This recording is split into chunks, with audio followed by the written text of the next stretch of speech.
Excuse me.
The Loon Artist, how's it going?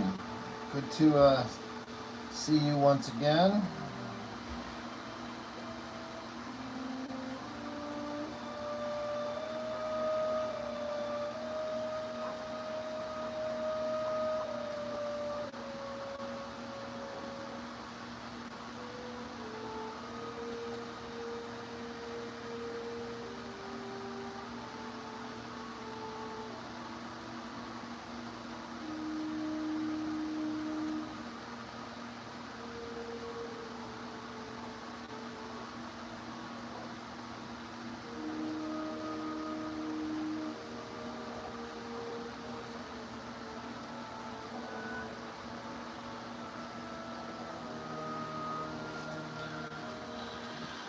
I'm good. Just,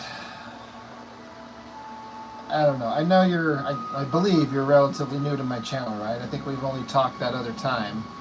Um, I've been working on this book a long time, and the deadline is looming, and I don't want to say I'm getting burned out. That's not quite right, but it's been a lot of effort, and I'm just got to keep going. Got to keep going. I'm getting so close to the end.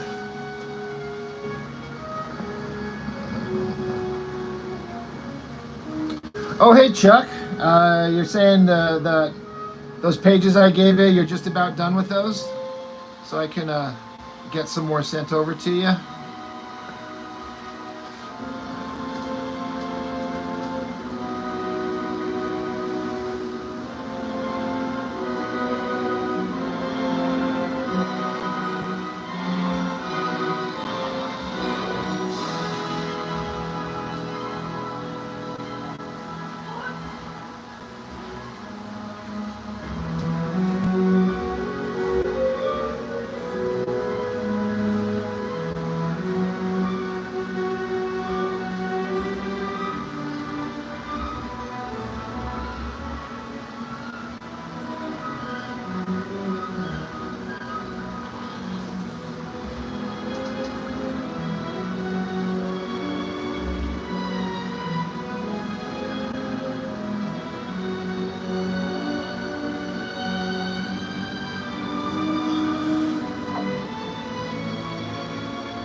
Yeah, Chuck, I know you saw, but I got that scanner today, so that'll be fun. I got to kind of clear a spot and dig it out and plug it in, but it'll be so nice. I don't have to go to FedEx anymore to scan things.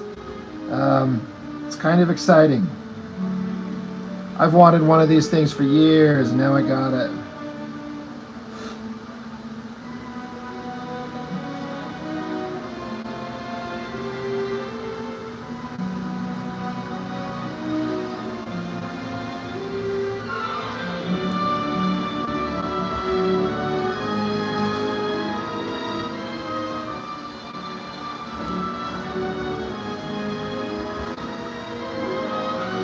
Yeah, it was definitely a little bit of an expense, but you know, I had a guy buy a bunch of my artwork off me, and he paid me pretty well for it, relatively speaking. Basically covered the cost of that. I'm like, you know what?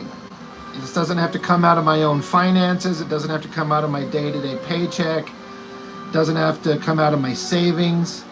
I got the money just out of the blue. Just get this damn thing and save yourself the time, the gas money, the cost of scanning, which is honestly it's not very much to go get a scan at FedEx, but still, it is something. So,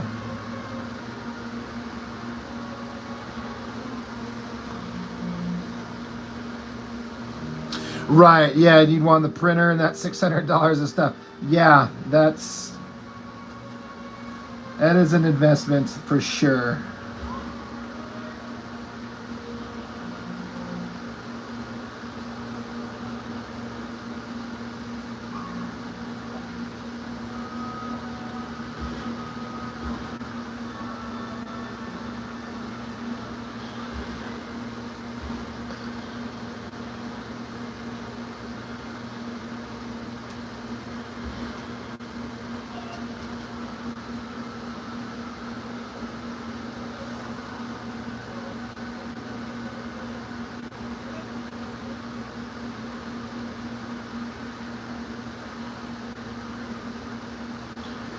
Plus, I got a monster pile of books in the mail.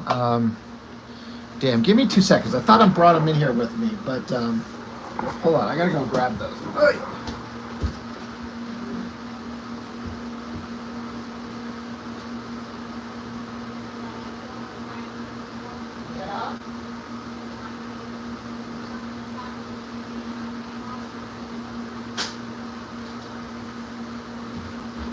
Good job, my son.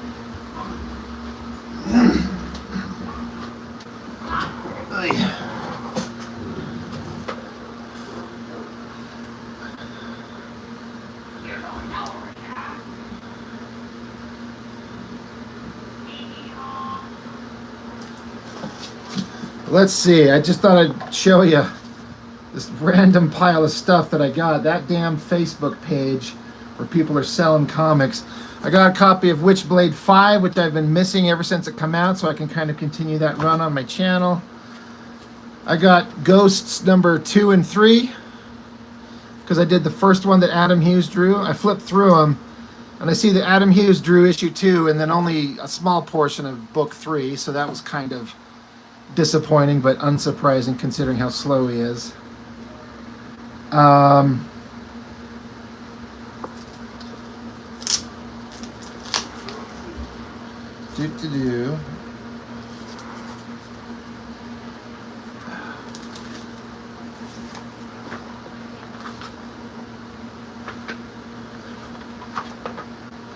I got a copy of Shaolin Cowboy, which is funny. I'm not sure how this goes. How is this printed? Oh, Jesus. Okay. Because I have one other one that says issue 1, but it's December of 2004. And then this one says issue 1, but this says 2013. So I know nothing about the story. All I know is that Jeff Darrow's hyper-detailed artwork is unbelievable.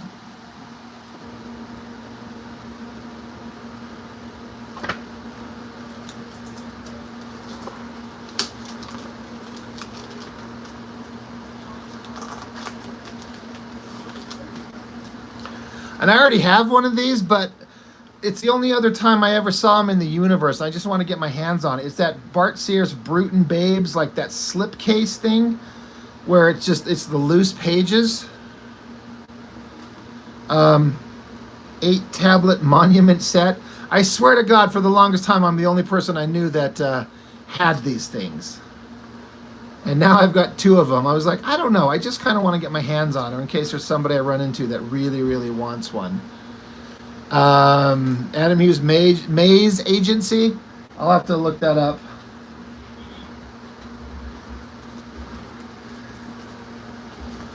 I got several issues of the Alan Moore Supreme. It's funny to put a Stephen Platt cover on an Alan Moore Supreme, but those are always going to be worthwhile. Conan, The Chronicles of Conan, Volume 4. I got it because it said Barry Windsor Smith and John Buscema. So I've never read any Conan comics, especially, specifically the old classic ones. So I'm kind of interested to see what these will be like.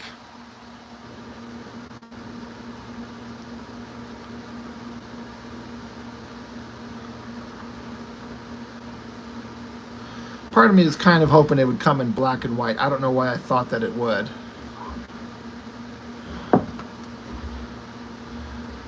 Song of Red Sonja is a classic. Okay, well that's good. You know, get to read a badly colored there, you see? Is that the case? Is this like a recolored kind of thing that's just not going to make it look as cool as maybe as it used to?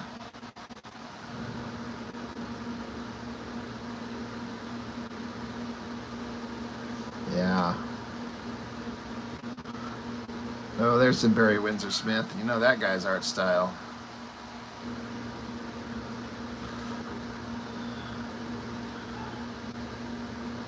Yeah, I tend to agree. Like, it looked better the way that it was. Some of the old Stormwatch stuff that Warren Ellis was writing. I love that stuff. A couple of indie books that a guy asked me to review, so I'll be putting those up soon.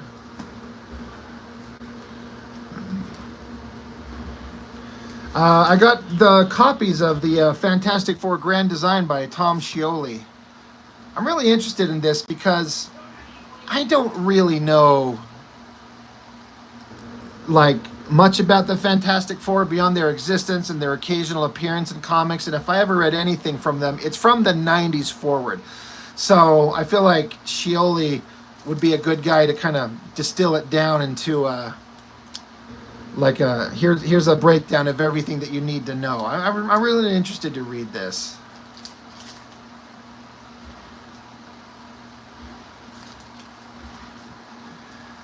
Excited for this one, Gotham by Gaslight.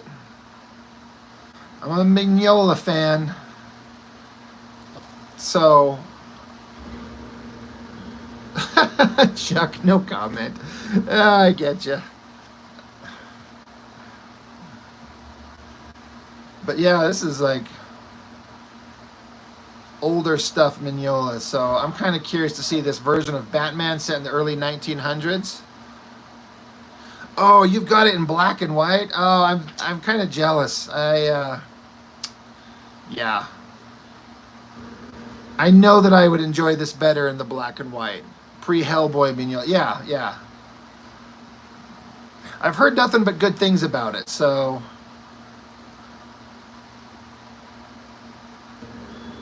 yeah, excited for that one.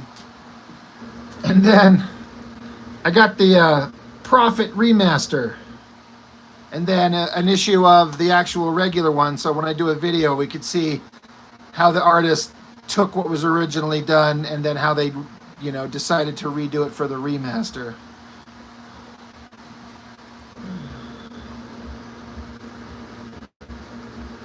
I've got the Dracula black and white. I think I've gone over it. But I would love to see the Gotham by Gaslight personally. Absolutely.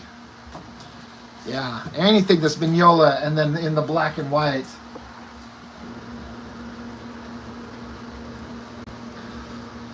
But yeah, that stuff all...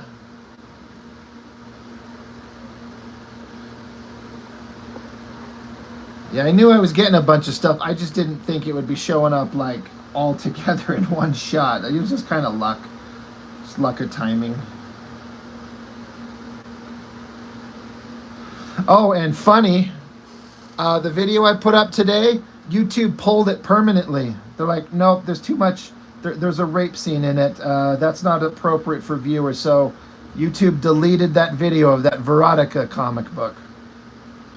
I mean, they originally, when I loaded it up, they did put on there like limitation because it had adult content, so it wasn't able to be monetized. I'm like, fine, whatever. But then it took them like 24 hours to decide, actually, we're going to pull it down. It's gone. So for the first time on my channel, they YouTube deleted a video and said, you can't have this up. And I was like, all right. Yeah, it's like Christmas when it happens. Like, holy shit, all these packages. I still got more coming. Yeah, I'm kind of mad. I mean, I'm kind of frustrated. It wasn't like it was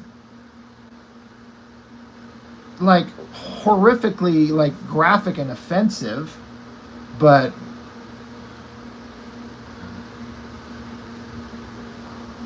I don't know. Where could I even upload it again that would work like that? I don't know. I've never even thought of that.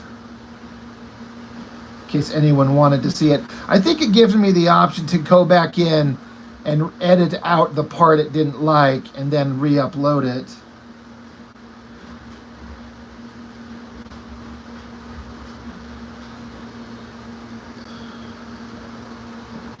But the short story, or the short of it is, my breakdown of it is, I thought it was extremely childish. I mean, like, I don't mind erotica and sexiness, but this was just like, it felt kind of like juvenile, stupid, like, we're writing edgelord bullshit about, like, a woman being kidnapped and forcibly raped in a sewer, and then she gets pregnant with this monster rapist son. And so her only way out is to kill herself. So she throws herself off a bridge in front of her husband and a kid. I'm like, this isn't, like, there's no, I didn't feel like there was any, like, morality to it or a lesson to be learned. It was just wallowing in, like, horrific stuff happening to people. And I'm like, that's not for me. I know there's people that love it, and that's all what Danzig was into, I guess, but it was not for me. I did not like it.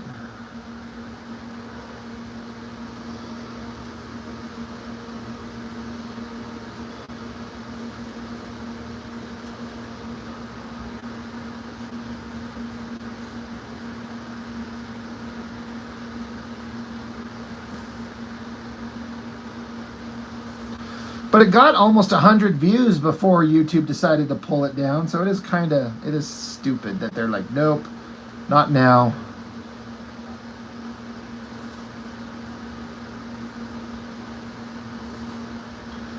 I guess some of these Penthouse comics that I've got on the way, I'll have to be even more careful with.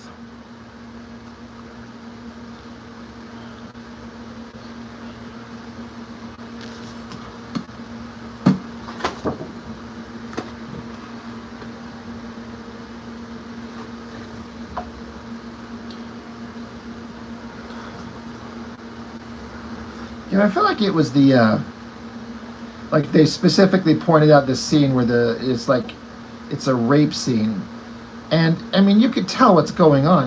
But it's relatively tame. It was done by that Calvin Irving guy who did the Chapel miniseries for Liefeld way back when. It was doing like a Sin City, Frank Miller, Jim Lee, Deathblow kind of style. It was him drawing this thing, and it was kind of okay. Production Commander, your graphic novel will have nothing but. Well, you let me know where I can find that, because I will want to read it.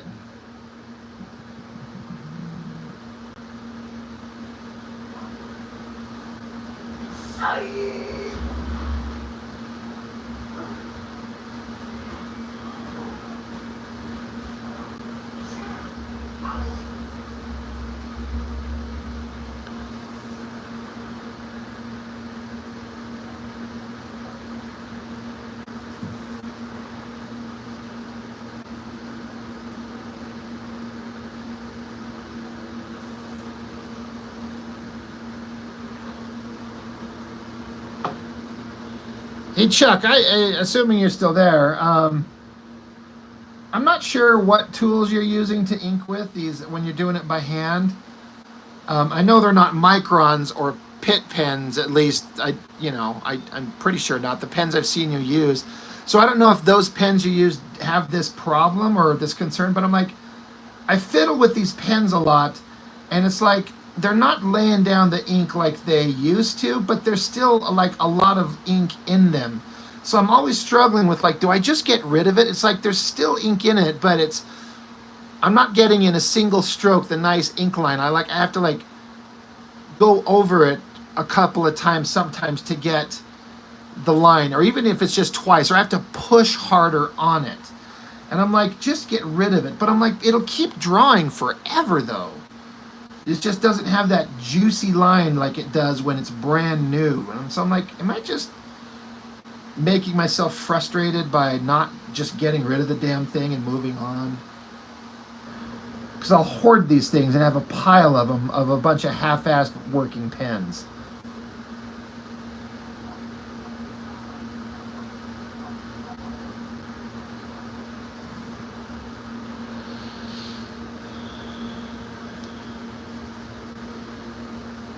You hate microns particularly for that reason, and because the ink is sticky.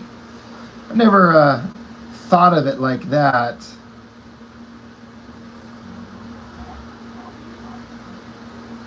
I like the pit pens the most, but they don't stay, I don't know what other word to use besides juicy, and they don't stay that way for very long. So I'm like, ugh, God, what else can I get? Tyraz, how's it going? You say, I find it funny that YouTube lets stuff like The Boys play on here, but you show an art book, boobs, and they freak out. Like that Frank Cho video I did, that thing's over 40,000 views. It's so far and away the highest rated video or highest viewed video I've ever done by a massive margin. And of course it's demonetized, except for people who watch with YouTube Premium. So it's made me like $6. And it's so aggravating. I've just wanted one of my videos to pop off kind of big, and finally one did. Of course, it's a Frank Cho video. 40,000, said 41,000, but like, nope, you can't make money on this. They don't want, advertisers don't want to be putting their stuff in front of this stuff.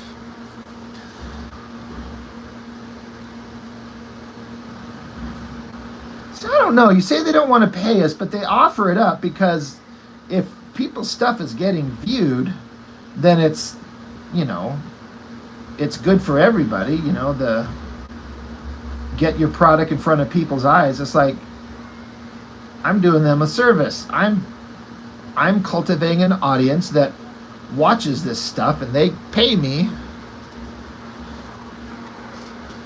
Yeah, I don't know. It's just, I have to remind myself not to think about it or I get pissed off. I mean, it wouldn't have been a huge chunk of money. It could have been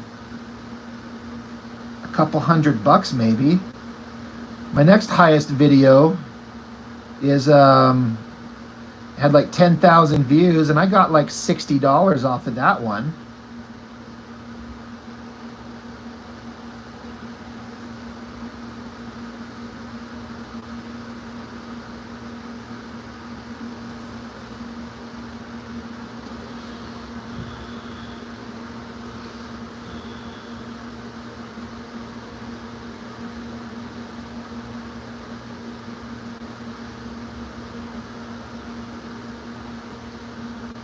Yeah, companies with ads are risk adverse.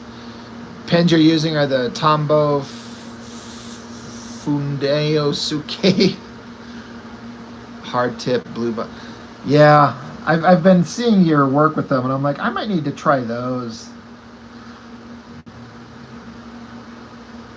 just to try, see if I can find something. I've always wanted to try those Copic multi-liners ever since I saw Silvestri using them, and Isaac Bell, he was using them for a while before he went digital. As far as I know, he's a big fan of them.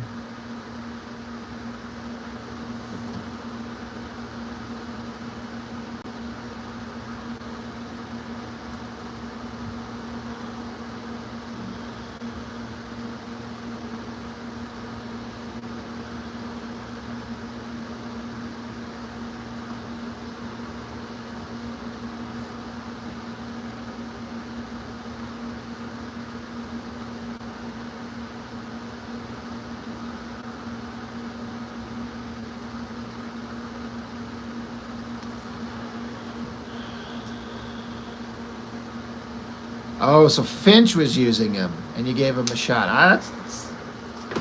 That's like dual awesome recommendations right there. That Finch guy seems to know what he's doing. Are they like one-time use, Chuck? Are they refillable or cartridge or something like that? Or are they those pens that once they're dead, they're gone and you got to get a new one?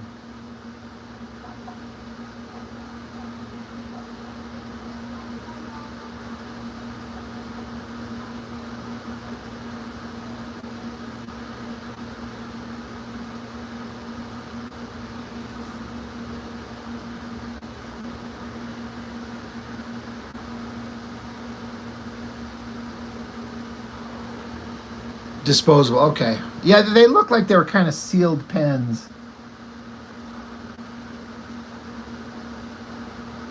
It is that one thing I really like about that Pentel pocket brush pen is that I bought a bunch of cartridges for it, and so I can just kind of keep refilling it.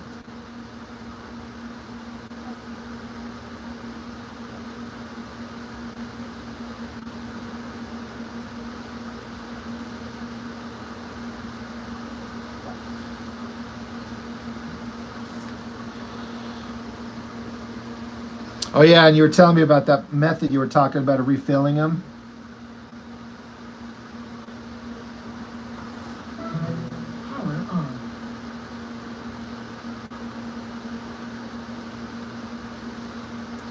Ultimately, I mean, I would just prefer myself to just be using my Hunt 102 and a brush, but sometimes when I'm in a mood to just go faster and just start moving through some stuff, or some technically minded things, I'm like, I'm just going to get out the pen this time.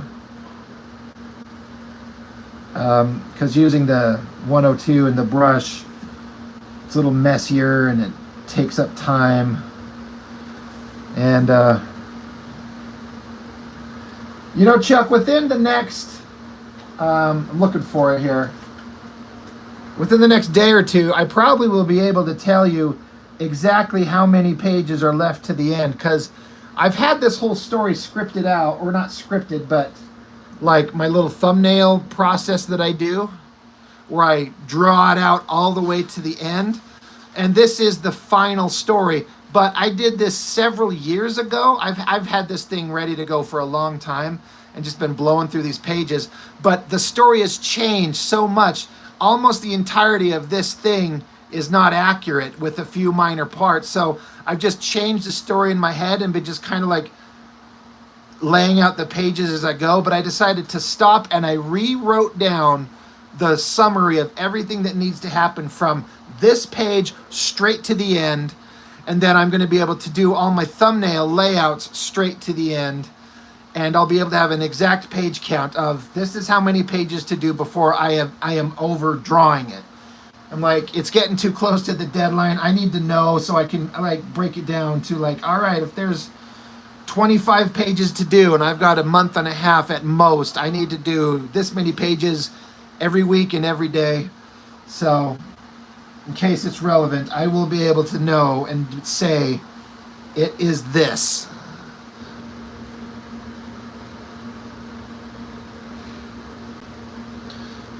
Oh, you said they're cheap. You bought 20 of those on Amazon for $30. That's awesome. And so, well, I mean, I guess I was going to ask, but you don't have to worry about this. I was going to ask if throwing the ink line down with those and putting an eraser over it, how much does it pull the ink line up? Like, you know, the microns of the Pit pens, you know, I got to go over and erase over it, and oftentimes it'll pull some of the ink up, so I'm having to go in and like re-ink over some parts of it. But since you're not going over actual pencil, I wonder what that would be like with those pens. How well does the line stay on the page?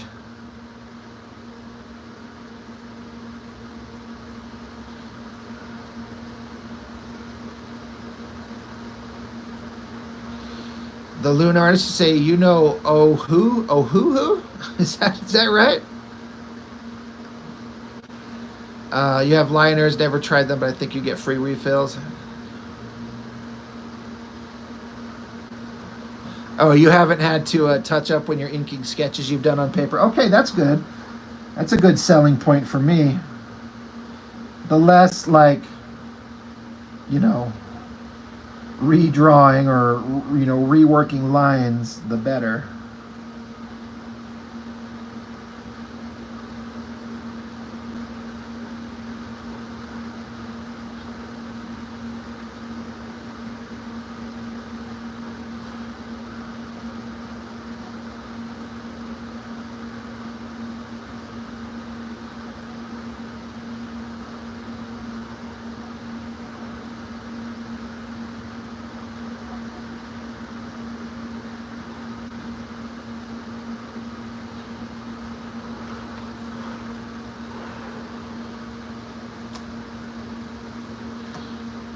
Oh yeah, you used a kneaded eraser, so it's not like a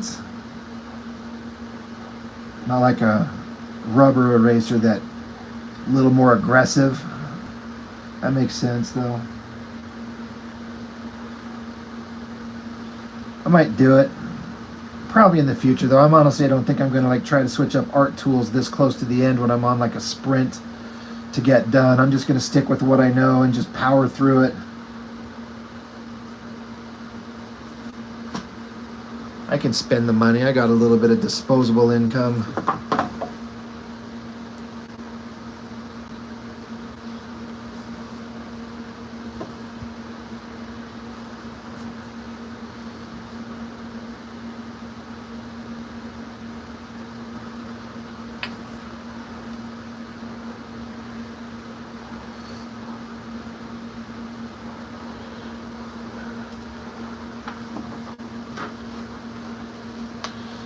You pencil on paper with mechanical pencils with colored lead.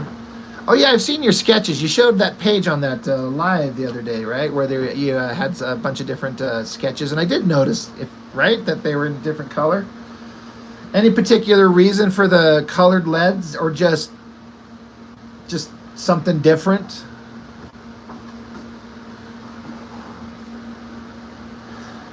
I'm absolutely in love with these Cola Race blue pencils. I don't think I can ever go back to regular pencil for myself.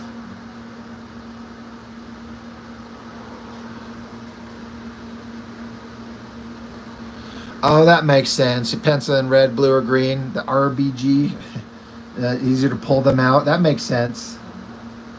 As opposed to just the regular, whatever, gray lead.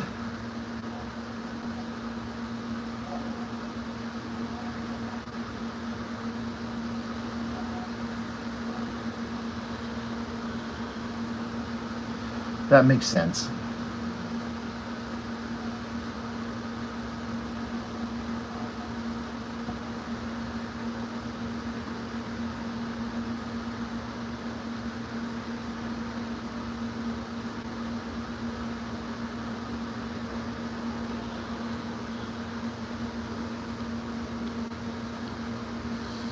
Okay, you can do the blue pencil as a layout, and then red or black pencil for the finished pencil. Oh, okay, yeah.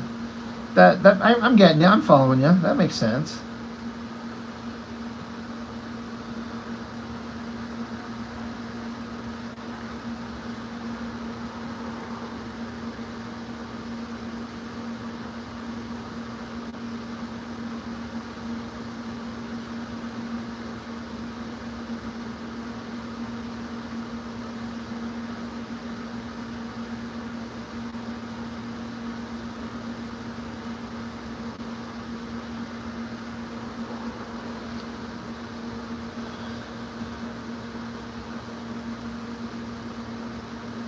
Um,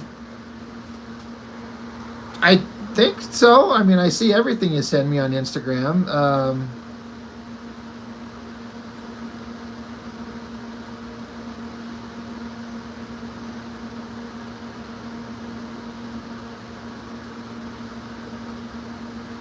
Oh no, I didn't see that. I was talking about this guy, right? Yeah, no, this is my first time seeing this. Nice.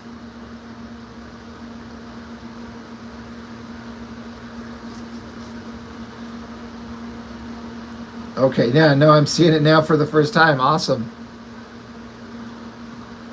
Oh yeah, you got that. I know I did it. Every time I do a pencil thing for you, I feel like I'm like, all right, this will work. But then I'm like, I should have made it more clear, like the horns on this Skeletor demon guy or something like that. But then you go ahead and you know exactly what's going on, and it looks great. That bony texture, that looks awesome.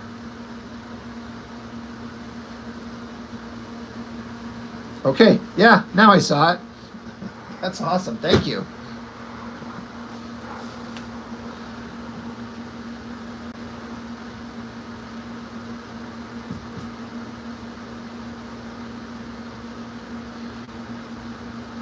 It's kind of interesting to have been drawing this thing for so long, and like certain characters, I will never draw them again. Like they're gone out of the book, or they've moved on, or they're not in any more pages. It's just like I've been drawing them for so long, or working on them, or thinking about it, or built up to that scene, and now it's like, and it's over.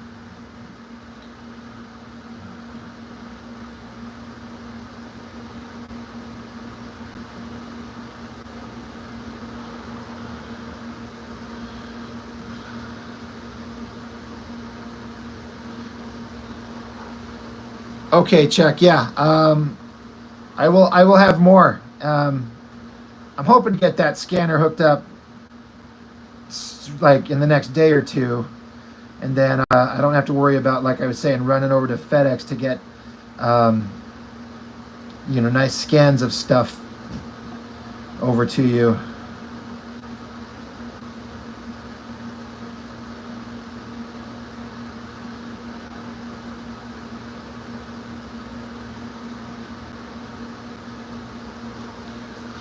The art chemist, how's it going?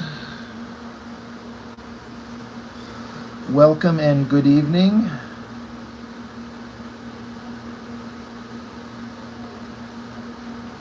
Or whatever time of day it is and wherever you may be from. I keep forgetting occasionally I get people from all over the world, like Nate from Australia. He's always like 12 hours apart from us. When it's late at night for us, he's just barely getting up.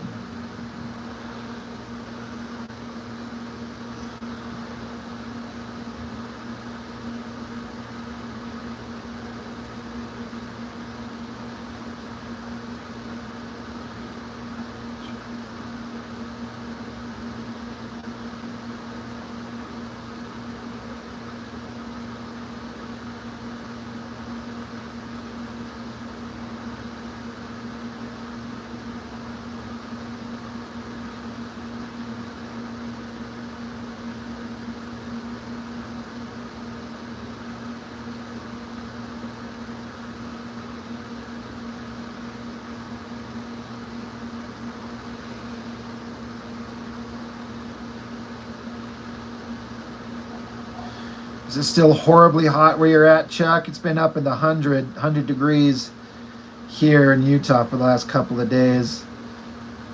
In a couple of days here, it's supposed to get down to 82, and I'm like, oh my God, it's going to be amazing. 80 degrees. But my poor air conditioners are struggling to keep up.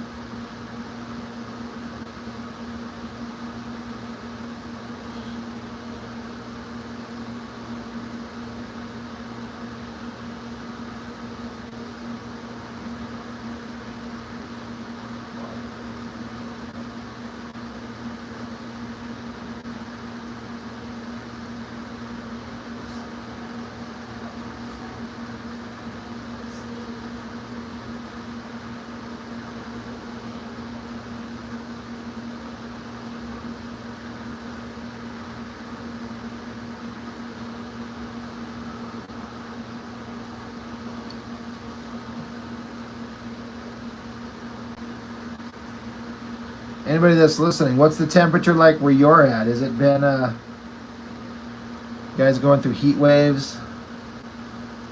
Or are you lucky with some kind of okay weather?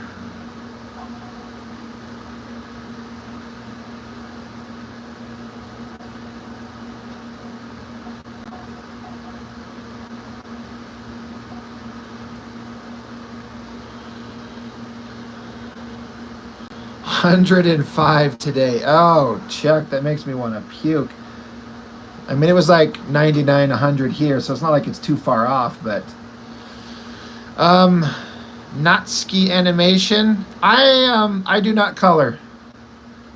I can't color. I don't know how to color. I don't like to color. I'm not interested in coloring. I like color, but I can't. And I can't afford to print my book in color, so my stuff is all black and white, with very few exceptions of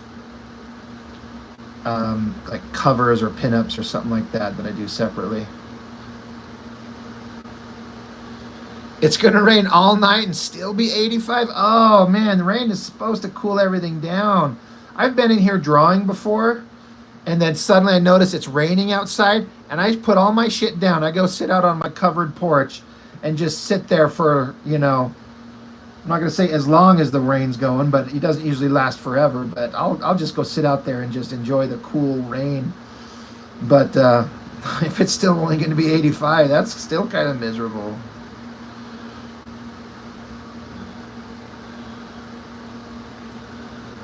But yeah, not ski animation. I do scan them, but I don't color. I just clean them up and get the files ready to print when the time hiccup comes. Yeah, it just turns into a swamp. Sounds miserable, Chuck.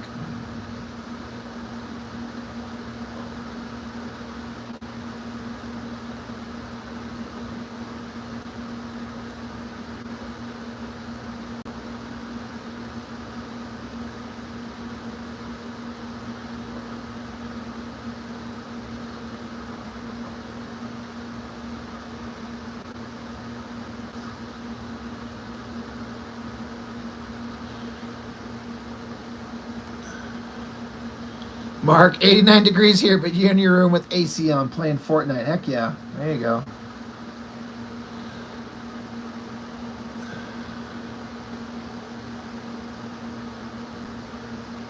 Mary asking, is this a pen? I mean, it is.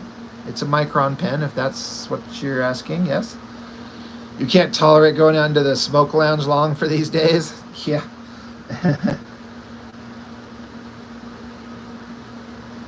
Gotta imagine, like, nope, it's too warm. I'm not doing it. Find other way, other things, something. This coming Sunday, I get to go to a air show. This gal that I know, she got tickets and she asked me to go with her. And they're like VIP tickets, so like special seating, special entrance. It's gonna be pretty awesome. But the problem is it's gonna be like 95 degrees, so that will not be awesome.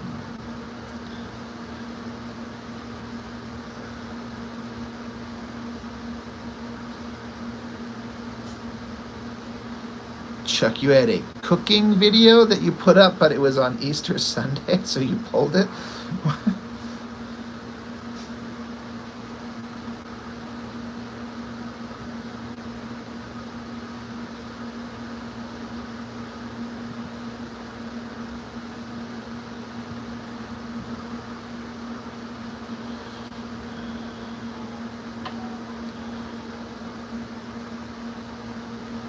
And then the next day, Ed Piskor died, and it just seemed too trivial. Yeah, okay.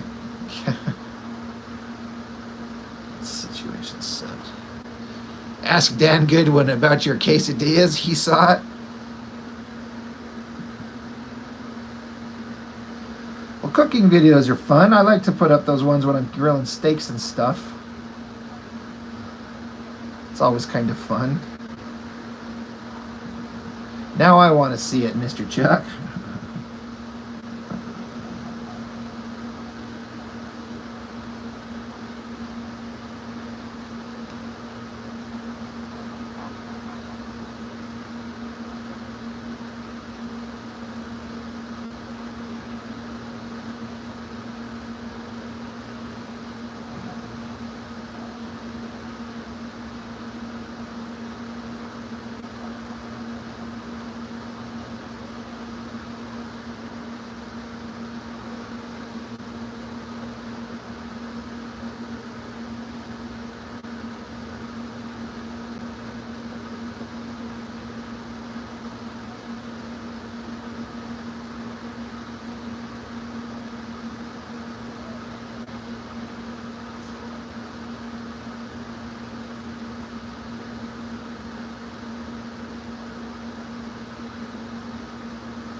Gotta get the super thin pen tip out to put all the little scars on poor Shira here.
All right, Chuck. I'll check it out.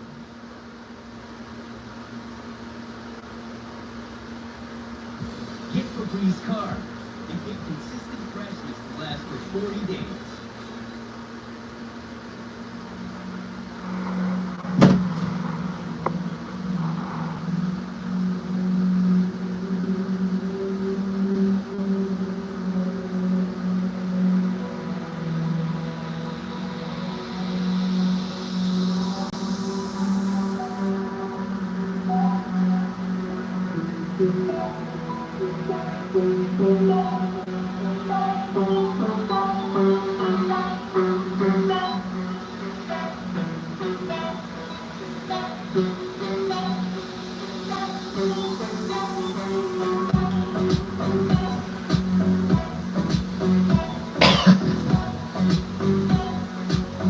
It's very educational. All right.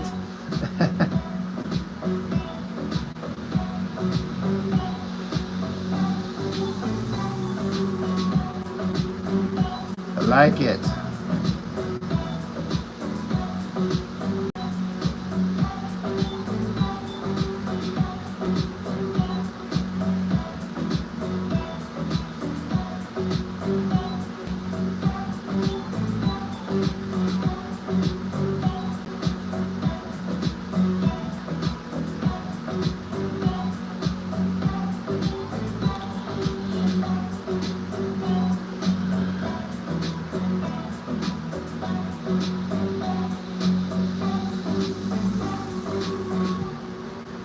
All right, Chuck. Thanks, man. I'll talk at you soon, sir.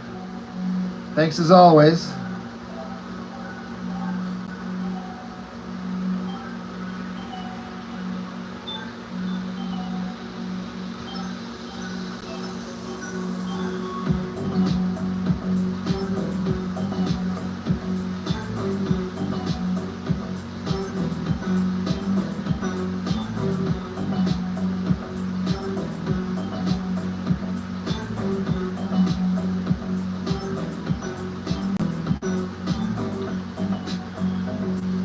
I've never actually played Fortnite, Mark. I gotta be honest, I don't even know what the game is like. I don't even know what it is. I've just heard of it. Because I'm not a gamer. I have no clue.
Run around and try to be last person squad standing, shoot and loot third person battle royale. That sounds fun.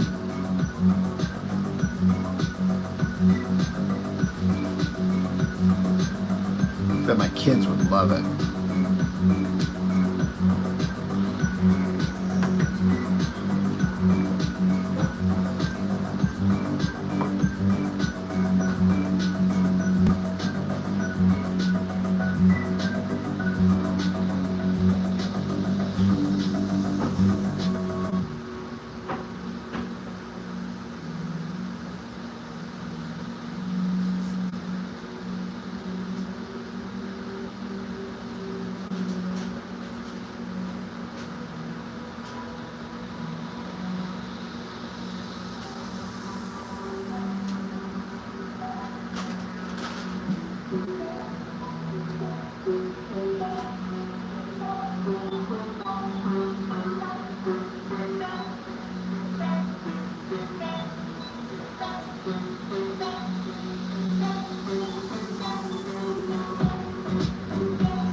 Might see a RoboCop in a firefight against the alien monster.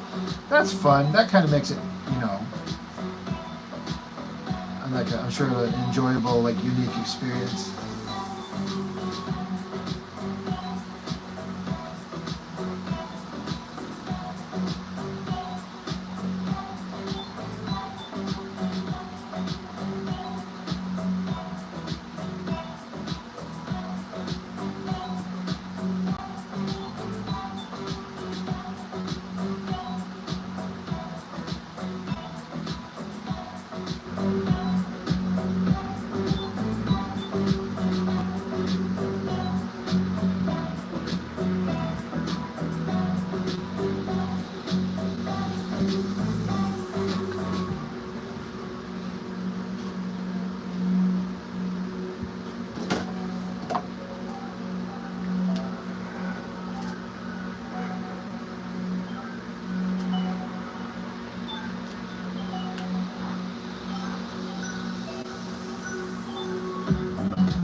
A lot of IP mashup.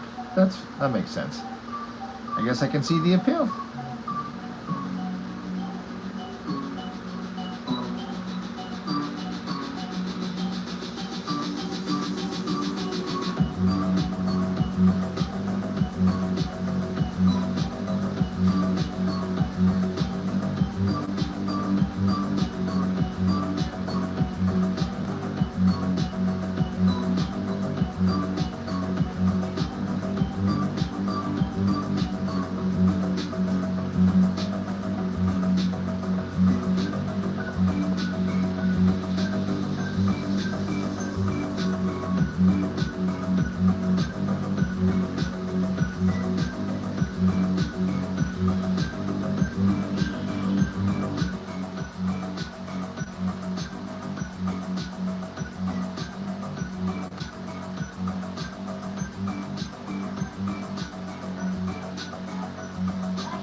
I hear my son out there yelling at Red Dead Redemption 2. He's like, Daddy, look, I blew that man's head clean off. I'm like, I know, son. Be a good sheriff. He's like, I'm a criminal. I'm like, I know, son. Be the best criminal you can be. Just only in video games, not in real life, please.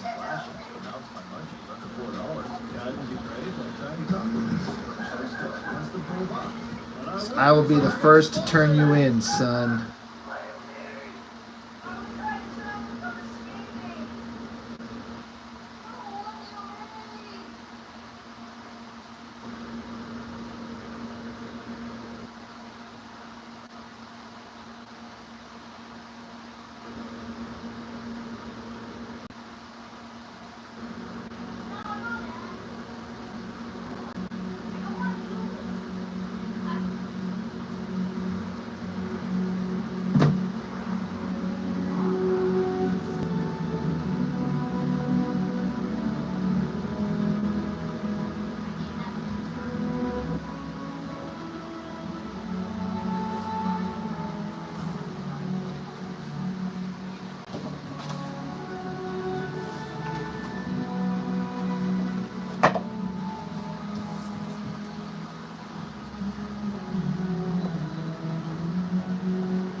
Grace the cosplayer. Hello once again.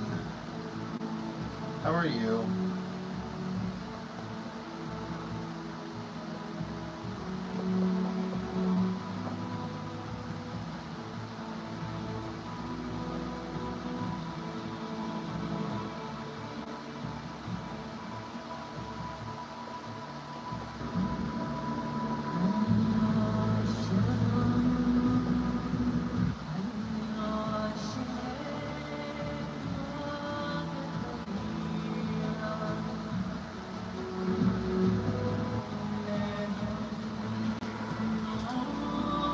Good to hear. Glad you're good.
Thank you. Thank you for making us warm in the morning and cold.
I gotta draw these goddamn swords and have to do it 4 times.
Your heart knows what it wants.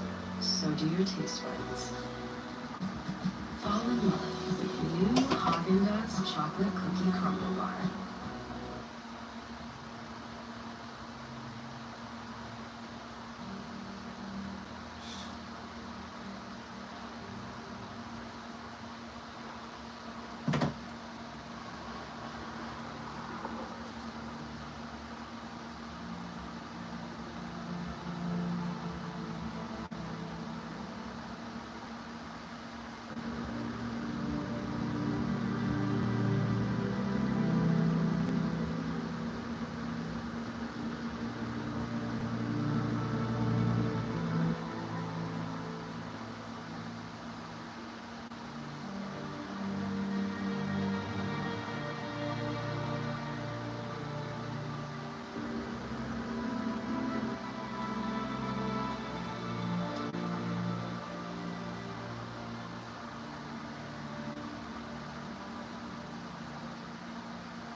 It is kind of, isn't it? It might pick up here as the time goes on.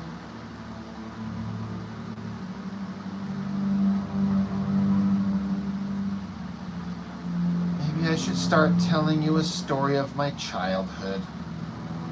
Just kidding, I wouldn't bore people with that.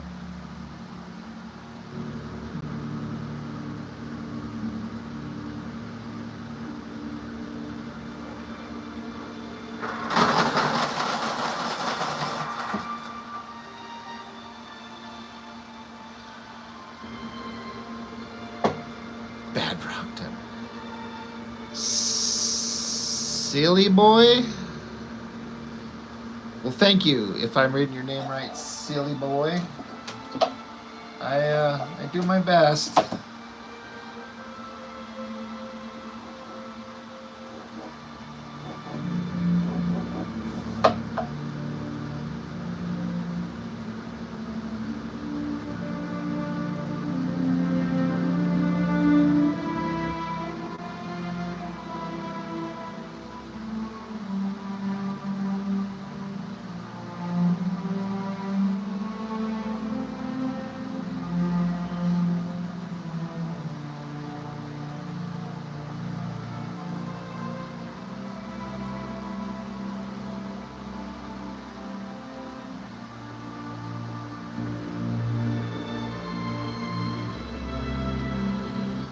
Bad rock time. Yeah, but hell yeah. I legit would make a bad rock comic, but no one would like it.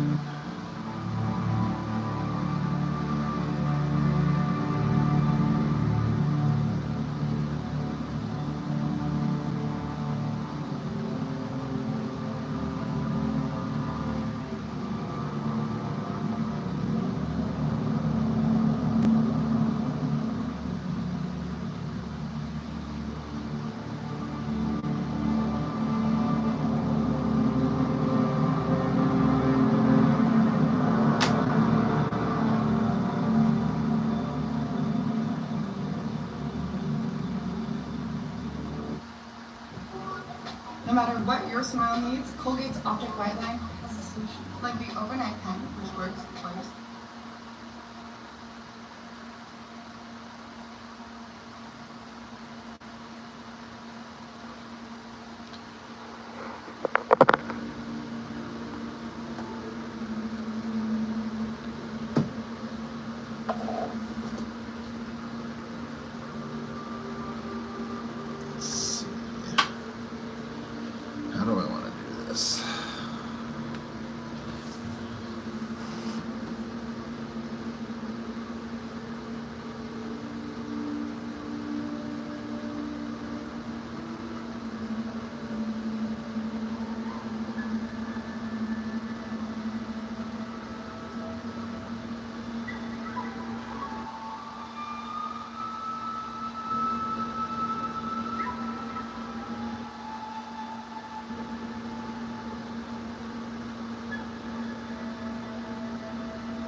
Yam Bam says, nice drawings. Not gonna lie, I think that means, right? I'm so unhip.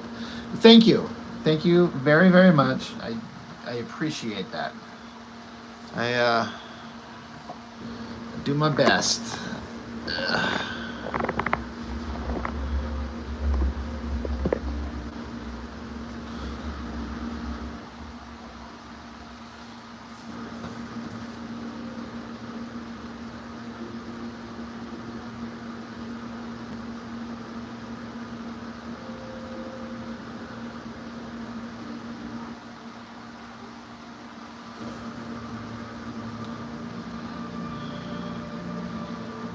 Nate, Roib.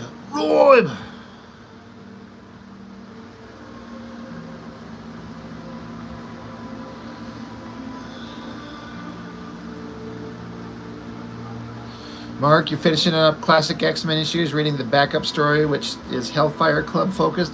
Is that the newer material that was printed in those classic X-Men's? Where like, was it John Bolton drew a bunch of them?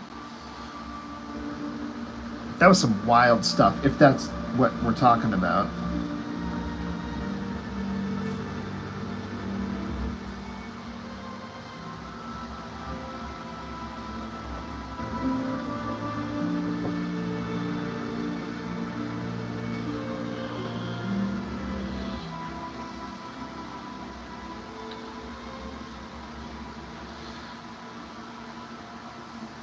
This character, well, I guess it depends on which arm you're talking about. The long extended one or the bent one?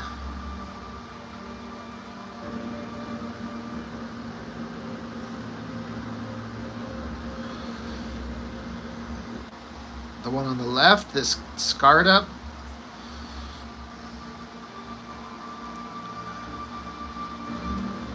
Oh, her left arm. Well, if you're pointing out that it doesn't look very good, it's just my poor drawing ability is all. Trying to get a pose where she's picking herself up off the ground.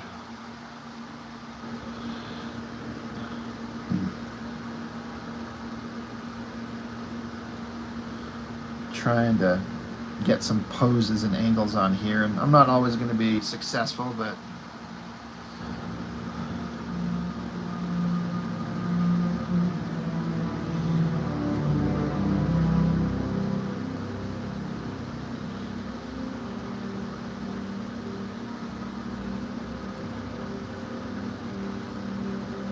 her head's angled down.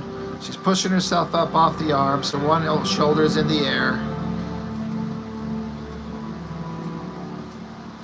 I don't know how to explain it beyond if it doesn't look right to you, then I didn't do very well, and that's fair. It's good feedback.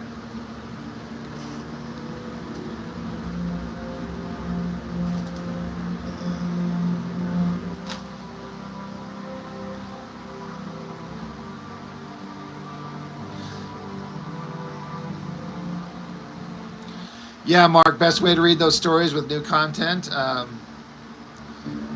The classic X-Men, those were so good.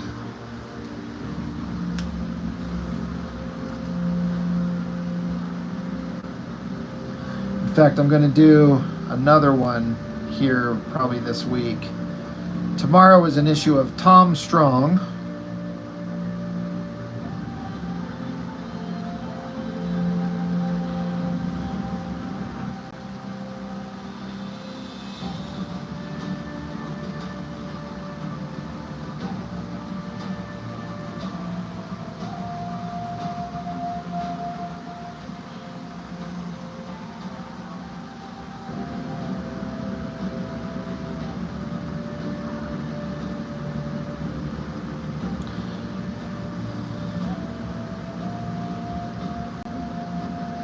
I highly recommend it. I know I've probably said that. And I don't know why I've gone like 4 or 5 months in between the last issue and the one I just did. I filmed it last night. I don't know what made me put such a big gap in between it, but just reading the dialogue on it, Alan Moore's clever way of writing, I'm just like, man, He's just, no one will ever write the way Alan Moore does again. He's just a whole other crazy level.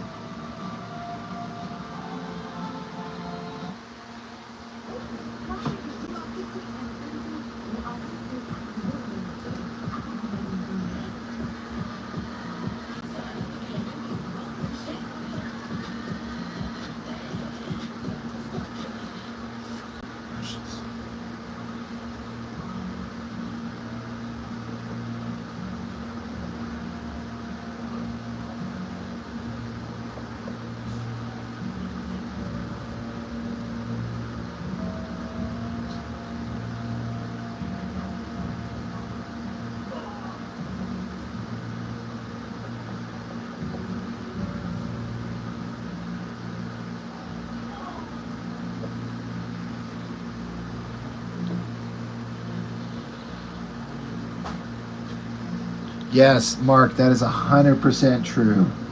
I mean, he took Wildcats and made it great. He took Supreme and made it great because he's like, oh, I just want to do Superman. I'm just going to take this Supreme and do Superman. And Liefeld was smart enough to be like, do whatever you want, buddy. Yeah, you're right. Completely right. It's like he just takes the idea that's there and he's like, all right, I see where you're going with this. It's no good, but I'll stop there and I'll twist it into something else you won't like. But I will like it, and then the fans will like it.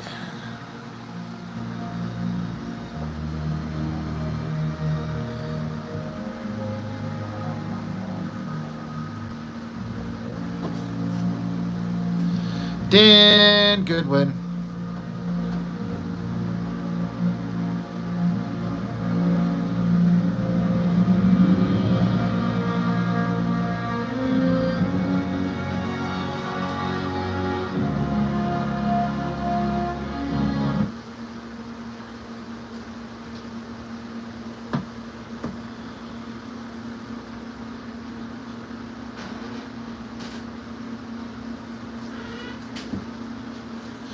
Yeah, Mark, it's a harsh thing to say. I felt like that, but I've had that same feeling. Like, I've never read anything else Chris Claremont has, and haven't read anything else that he's written that I found even remotely interesting. Now, to be fair, I haven't read a lot, but his follow-up X-Men works after he left, or, after Jim Lee took over, didn't like. Sovereign 7, what's it called, from DC? Didn't like. The Image stuff with Wildcats and Cyberforce, didn't like. I feel like he's got, as far as like the way characters talk, sometimes I feel like he's only got one voice.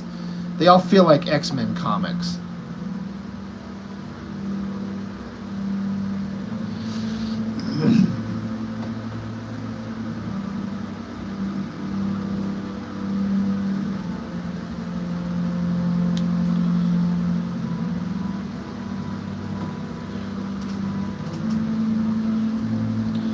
Steve Games, what is the name of the comic I'm making? I am making a fan comic of Masters of the Universe. Just a passion project inspired just for fun for me. I call it Masters End, because I wrap up a lot of dangling storylines, in my opinion, and move the IP forward in the way that I would want to see.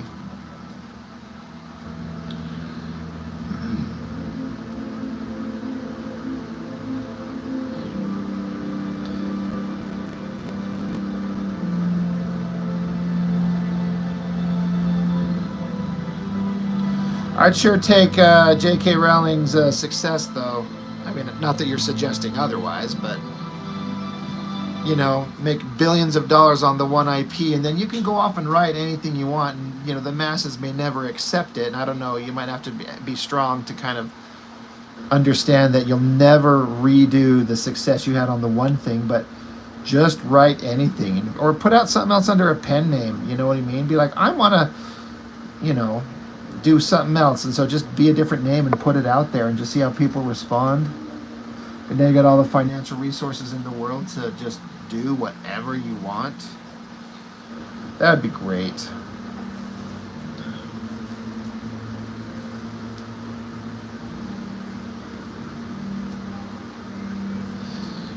Yeah, it can happen in music too. Good point.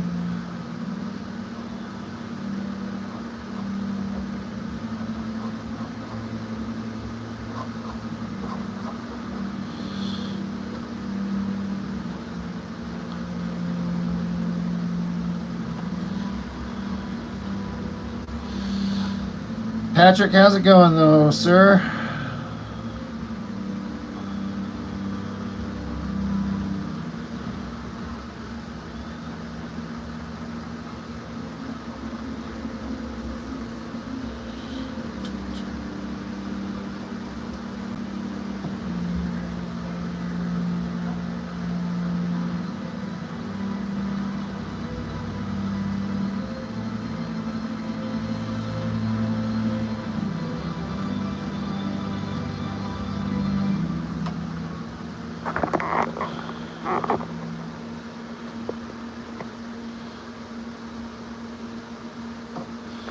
Thanks, Dan. The textures on the rocks, metal, charred skin, all look great. Well, it's a little bit of Chuck Gibson influence because when I first ran into him and started working with him, he talked about how he's good with textures. And he is not kidding. Like, not that I doubted him, but I see what he does. And so it's trying to kind of push me to try and pay more attention to that and, you know, absorb from him what I see.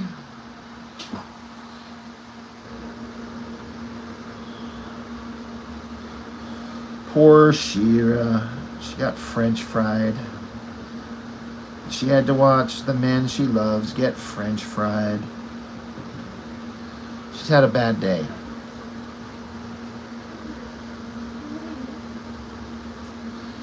Kev B. Hall, what is up? Yeah, I hate drawing these goddamn swords because they're such weird oblong, like, not oblong, but they're not just straight shapes. They got like odd curves and everything. It's a pain in the ass to draw.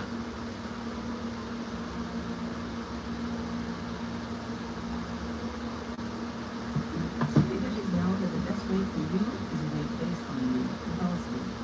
Because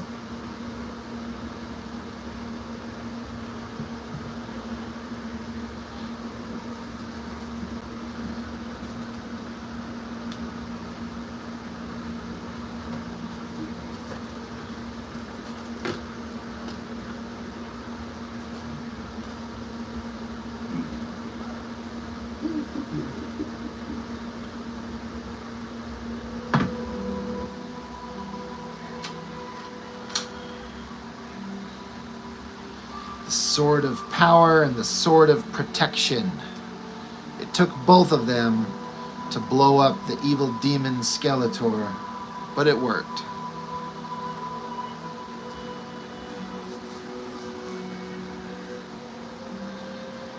Steve Games, do I ever get tired of drawing a big panel? The big panels are usually the fun one. It's the small ones where it's a little bit less exciting, where you gotta get kind of focused and not screw it up.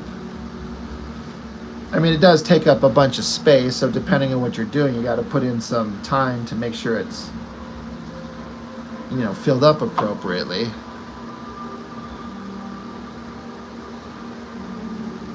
Yeah, Kev, microns. I got microns and pit pens. That's all I'm using today. Well, I use my Pentel pocket brush pen, but...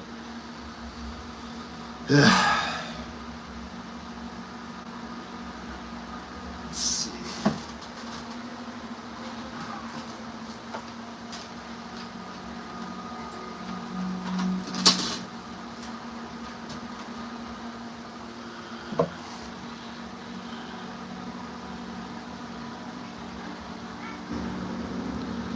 You could try to beat the welder, but you'll never beat the swords.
Sometimes you feel two things at once, like thirsty and hungry. It's like when your son is on an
Brick Shop, what's up?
Steve Games, have you made your own comic? That's what we're looking at, sir.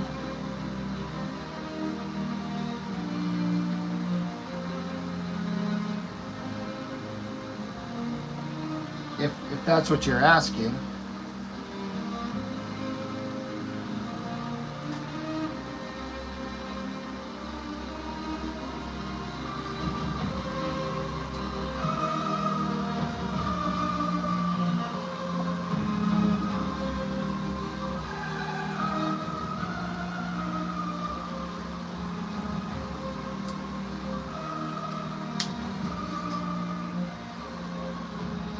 Oh, if you're talking about if I made my own, like my own, sorta.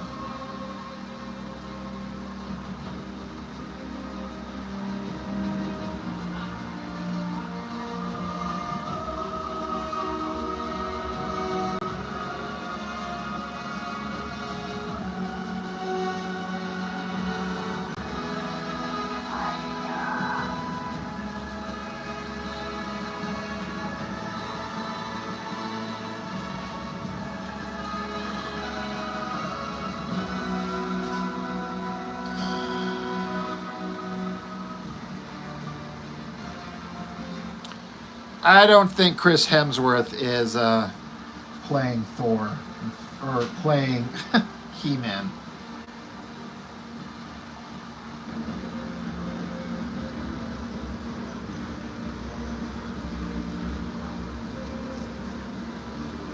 Brick Shop, I did 1,000 years ago when I was very young, and they rightfully ignored everything I sent to them because everything I sent was absolute garbage.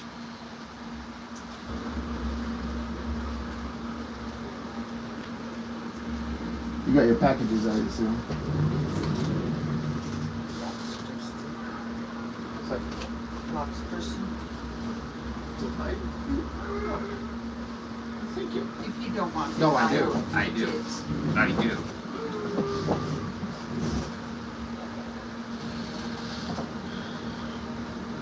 Zendaya should play He-Man. Sure, why not?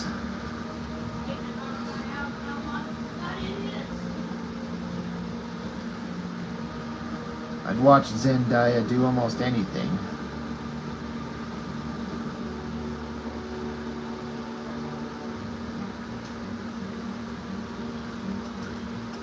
You heard the roommate. They heard you.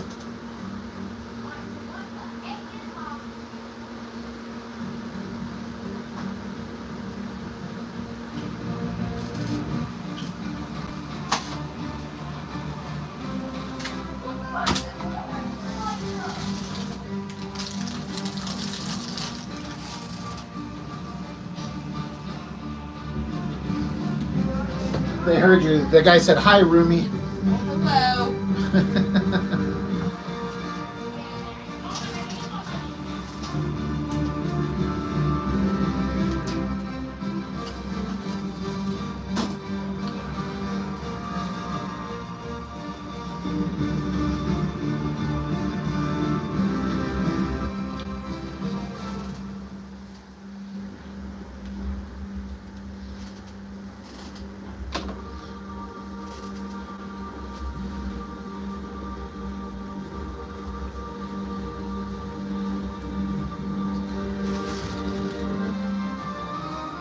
My sons are in the living room, screaming at the TV.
Well, I sent in samples to get hired by the studios back in the 90s, probably before you were born.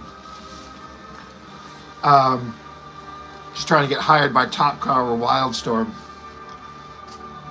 which would never happen because I was terrible.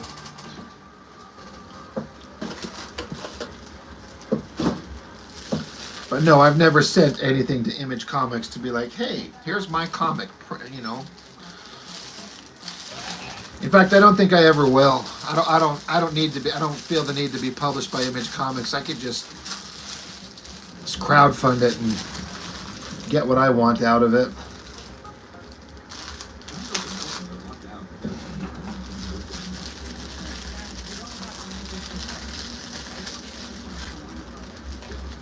Dan, you sent stuff to Image, and rightly so back then, never heard back. Yeah, that was me too.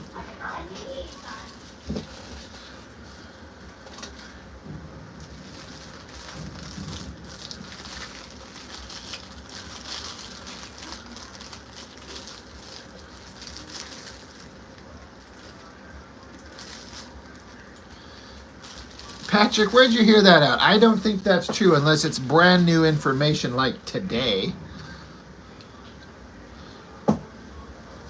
It's not impossible, but I don't think I've ever heard that. How's it going, Grace?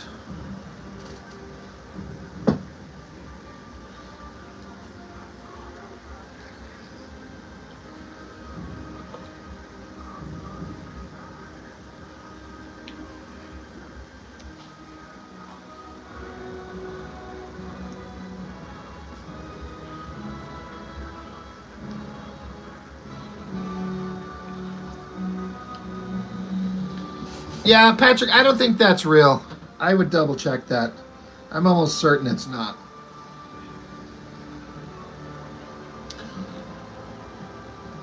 Bandoliers and pockets on these characters. Yeah, I should.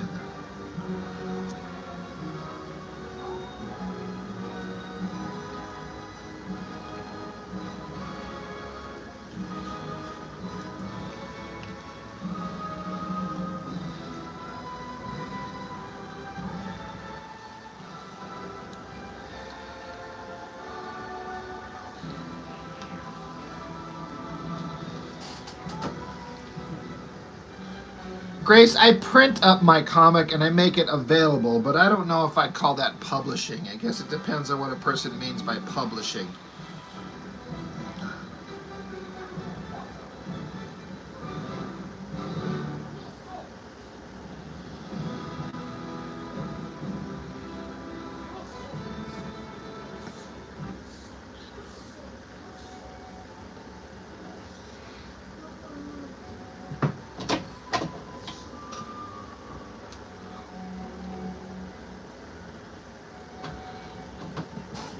Then no, absolutely not, because someone would have to want to publish it, and no one was, because again, this is a fan comic, so I can't publish it.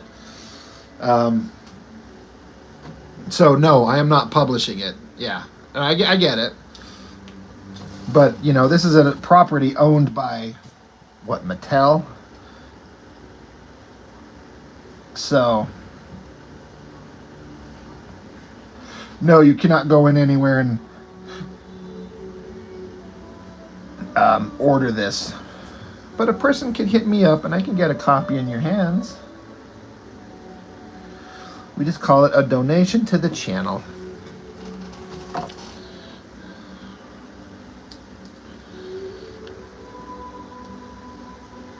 Patrick, you're completely wrong, my friend. Unless you're just playing with us and you know. But that is not, there is no teaser trailer with Chris Hemsworth playing He-Man. I guarantee you. Brick Shop's telling you too. It's, yeah.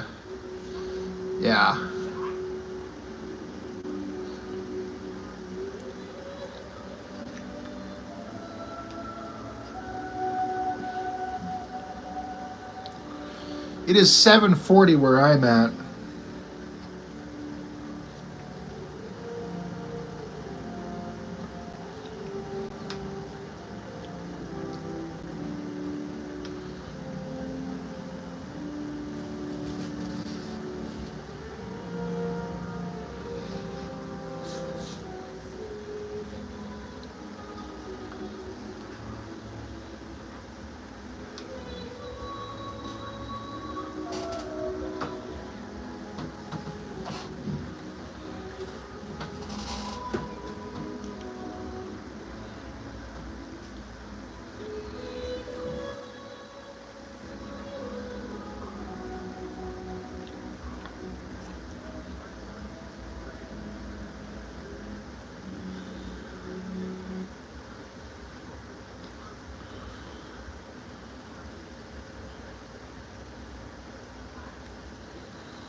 Kevin, you look at getting some brush pens. They're good. I like them if they can hold a nice tip, and like the Pentel pocket pen that I use, where you can refill it. That makes it super worth it.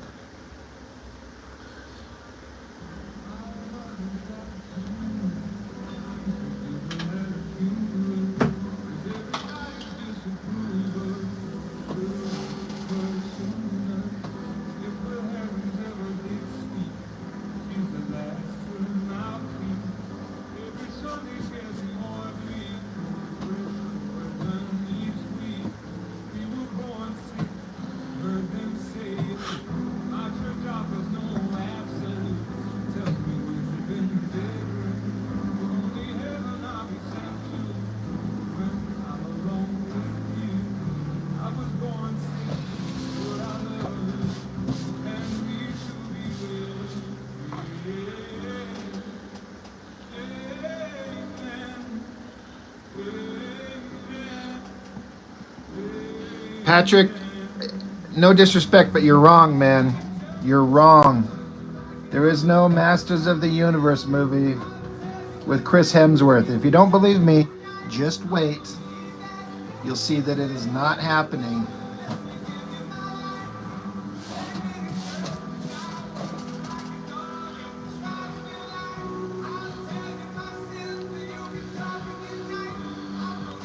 Brick Shop, I storyboard everything out separately, if you're asking me.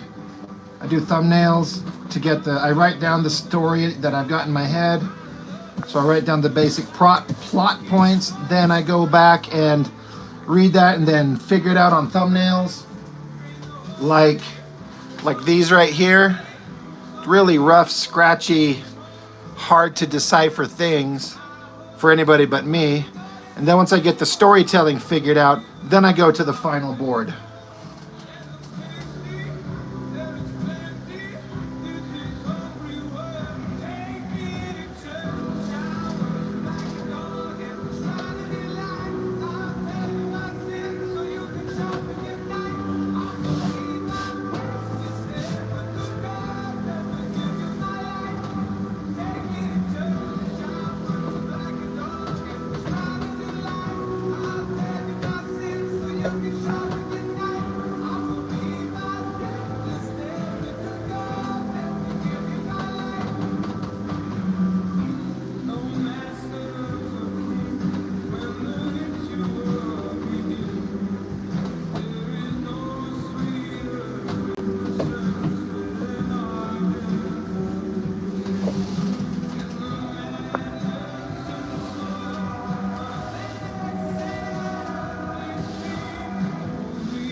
I'm going to intentionally put on the shit that Brick Shop doesn't like just because he's harping on me about it so much.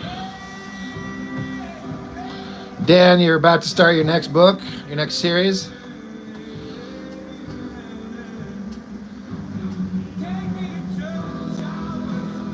Grace, if you're asking how many pages,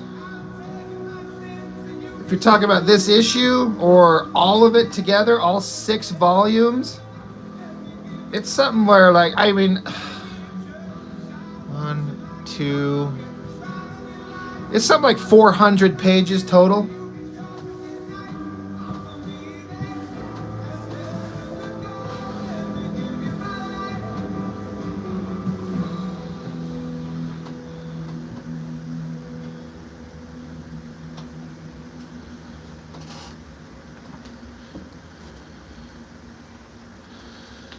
Yeah, Kevin, it's this Pentel. It doesn't. I mean, it's got the name on it, but it's kind of fading off and not able to be seen. But Pentel pocket brush pens, they're awesome because you can buy refillable cartridges and just replace them and keep going. It's not like they're disposable. So that's why I like them.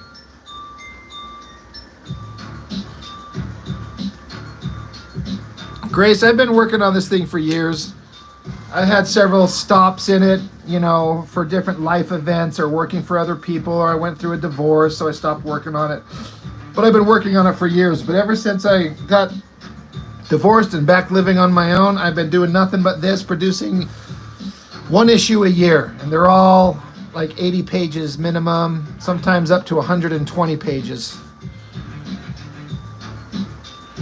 Yeah, it's waterproof as far as I've ever used it. I mean, I've never tried to run water over it, I guess I should say. I don't know if I've tried to do alcohol markers over the top of the ink. Now that you mention it, so I'm not sure. But it's a high quality pen. Like it's a high quality artist tool, so it's not like it's cheap garbage that would. But it still might bleed. I'm not sure. But I'm sure that if it's like you got a page and you did the ink on it, and then the page got wet, it's not going to run.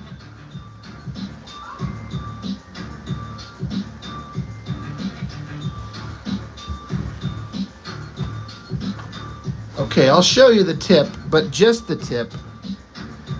Get it? Get the reference, guys? See if I can get it in focus. If I get it too close, it goes out of focus. I mean, it's a pretty fine point.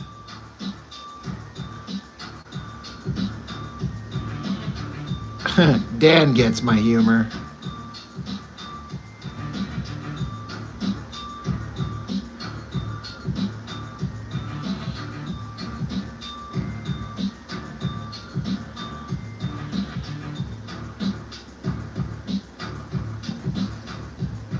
But anyway, yeah, good pen. I just recommend when you buy one, buy a bunch of refills at the same time if you're going to do it. I guess you could get one and try it before you buy a bunch of refills. But and I don't fill in blacks with this. I just do the line work to preserve the ink. There's no sense in using this Pentel pocket brush pen to fill in big areas of black. It's a waste of ink and it's a waste of, wear and tear on the brush tip. Just use it for line work and then use something else to fill in the big black areas.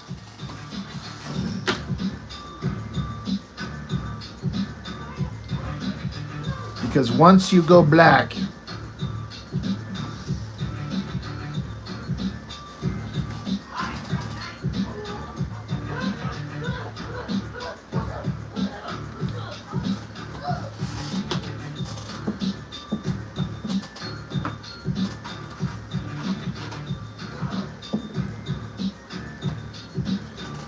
Grace knows what's up. Yeah, it looks like it'd be good for grass and foliage and stuff. Yeah, it makes a good line weight. If you got kind of a light hand and you can kind of control the line weight, which just takes practice, you go thin to thick and get, neat line weights out of it. A nice brushy look.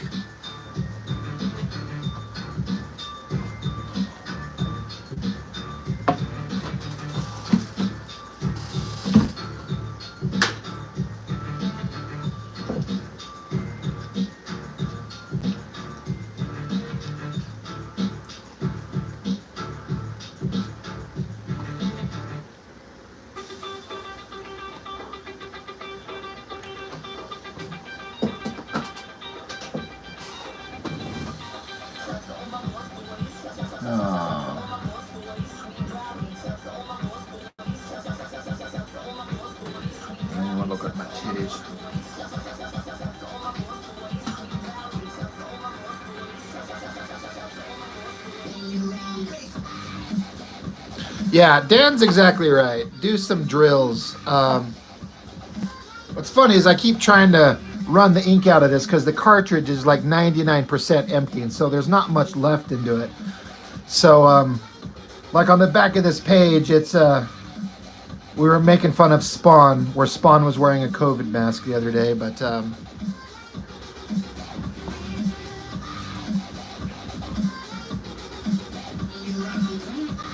this is some bullshit music. It was in one of the Deadpool movies, some dubstep stuff.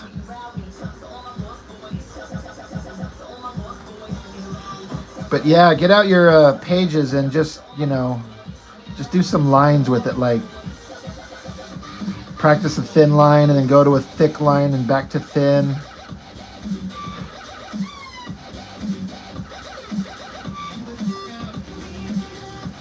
Yeah, this cartridge is almost completely dead, which is good. I need it to be dead. I can swap it out. But yeah, just play around with it and see what it can do. And it's awesome because it's a fun drawing tool to be able to take with you. It's transportable, and compact. So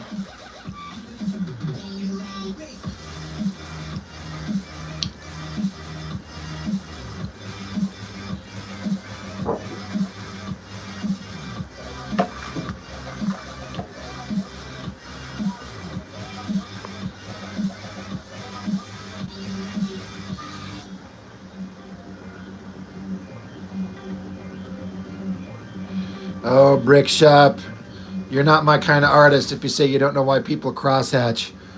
Oh, there's so much more to it than that. I mean, everyone's got an opinion and a style, but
Yeah, but why not do good line work and have it combined with good coloring?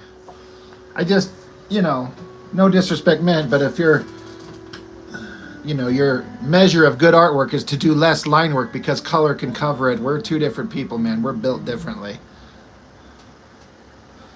That might be it depends on the look you're going for. Yeah.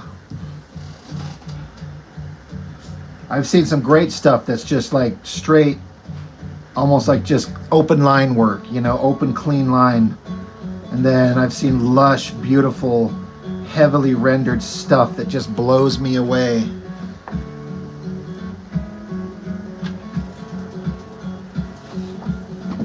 I did a lot of line work on this one, but that doesn't mean that I shouldn't have because I'm going to have it colored.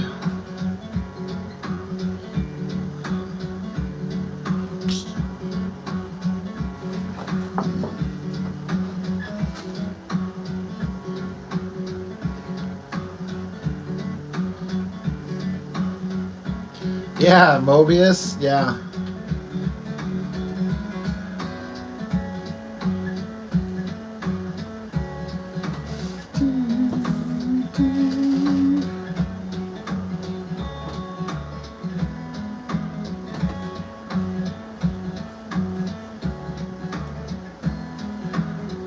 You know what's unfortunate is that Mobius is a big blind spot for me. I've never held a comic in my hand that he's drawn. I've seen pinups and pages printed elsewhere. I really need to find something. I wonder if there's any like artist editions out there of his stuff. I've never disliked anything I've seen of him doing. I've never really experienced it. In fact, I'm relatively new to like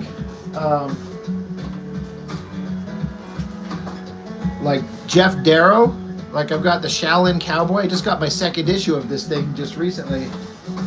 And just shocked at the level of detail a guy can put into a single comic. It's unbelievable. I look at this type of stuff, I'm like, I've got so much to learn. I'm nothing. I'm nobody.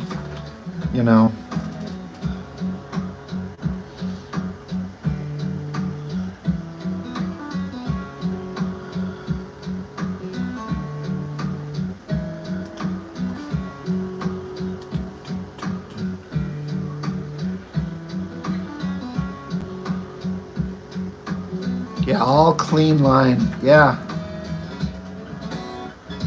It's when you know you're in the presence of masters.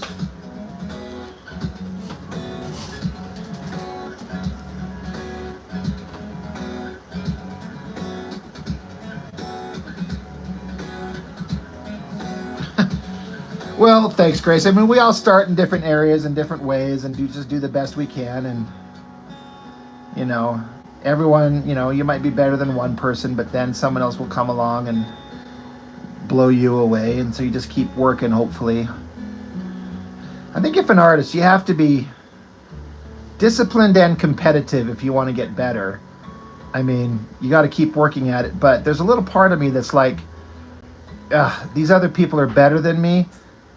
And I may not be better than them, but I know I can be better. So I got to keep working at it. And maybe one of these days I'll be close to their level.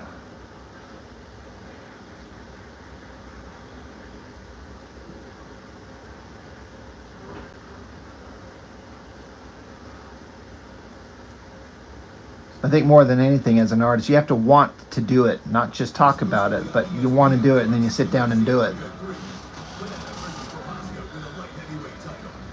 ESPN Plus subscribers can stream UFC 303 for only $79.99.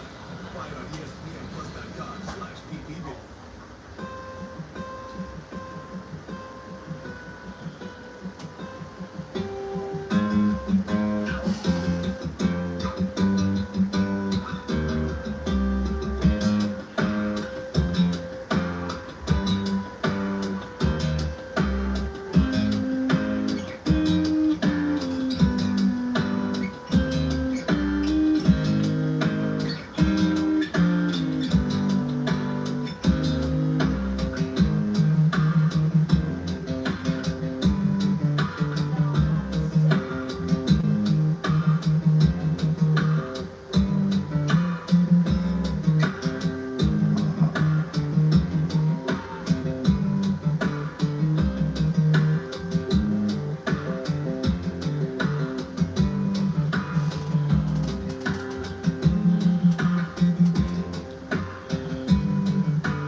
thanks, Kevin. I appreciate that. Yeah, Grace, I keep finding this guy, Lucas Stricanoli. I think he's Italian. He does these guitar covers, and it's just all him, just guitar, just him by himself, playing all the pieces. He's amazing. And he's doing Gangster's Paradise, so that's funny. Yeah, brick shop. You're right. In high school, people always said they were going to do a thing, right? I talk about that all the time. I've known a lot of people, a lot of friends, a lot of artistic, creative types, and they're always talking about the thing they're going to do. And then 3 years later, they're still going to do the thing. I'm like, all right. When you make a thing, you let me know. I will look at it when you make it. And then 10 years later, they're like, I should get to that. I'm like, yeah, you should. Meanwhile, some of us have made a thing. How do I reach these kids? I get that reference. That's hilarious.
Grace, I tend to agree. Not all the time, but comics that are more visual than covered in words.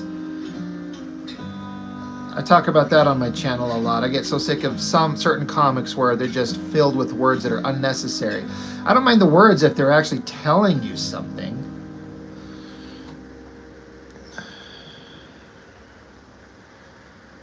Kevin B. Hall, you're like a genius. Cleaning a room is like trying to reverse entropy. A fool's errand is tidying up not the very arrogance of man. Oh my gosh, that is just brilliant, man. That's hilarious.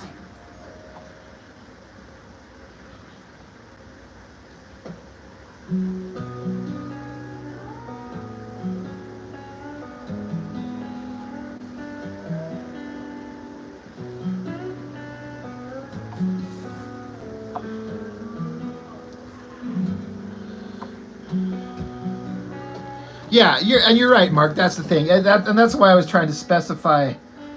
As long as the story, if the story merits it or it's telling you something, but so often some writers just want to fill up space with words as if to justify their existence. It's like, I'm a writer, I have to put words down. It's like, well, no, you don't. You're crafting the story and telling the artist what to draw, so you're still the writer.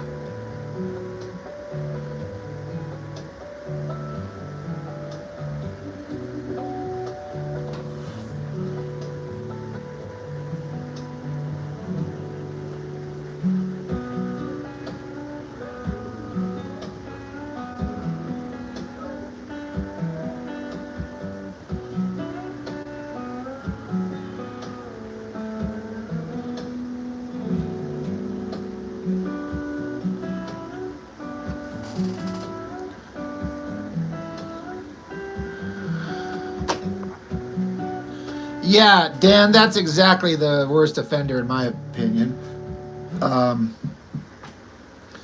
So wordy. It's so ridiculous. I get so sick of Spawn and all the words in it. It's so unnecessarily over the top done.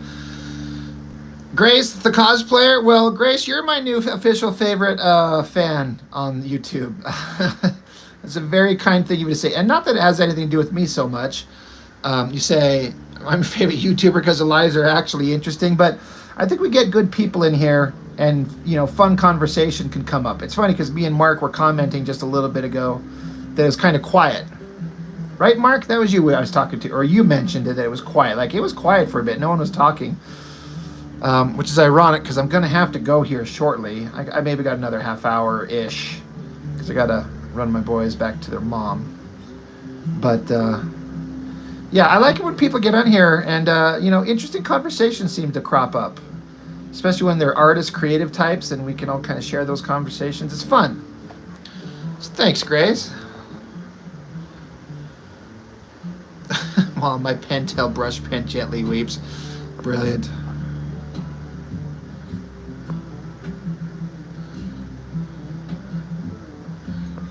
D-Man, how's it going?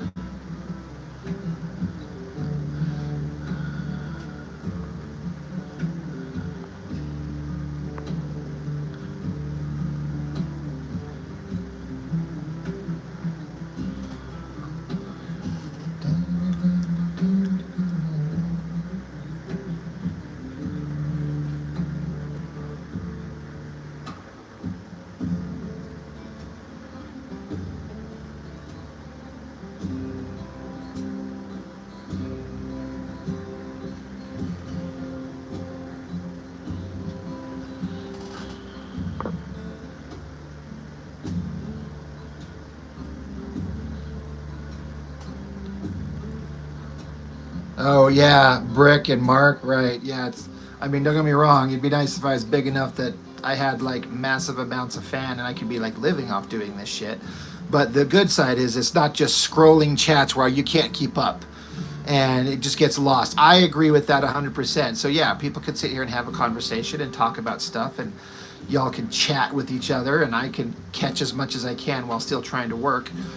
So yeah, it's fun. So thanks everybody. You know what I mean? I'm glad everyone that comes here, and got all the long-time regulars and some mid-level regulars and a couple new people, but I appreciate it, guys. It's just nice to have a place of just creativity and fun where people can kind of just share like-minded ideas and just have fun.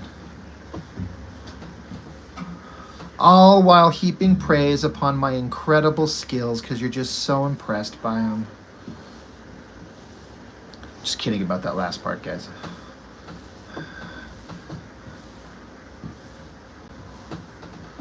From the moment it leaves the factory, critical parts of your engine are building up deposits. And at Valve, preventing these damaging deposits isn't enough. We revolutionized a way to reverse. Were you really kidding, though? Right? It's all about my own ego. Thanks, Dan. Always a great time here. Yeah.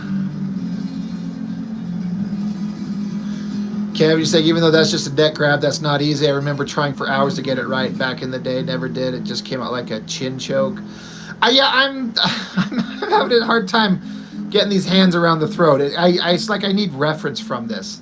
I could just go to Google, but then I'm also trying to like push myself to like I can produce this from my head. I can do this. Not that I'm against reference by any means, but I'm like, come on, I can do this. Praise Rob. We are all here to hawk to on Rob's art. Dan, I've never wanted to be spit on more in my life. And you're first in line, sir, so buckle up, get that saliva ready, and spit on that thing.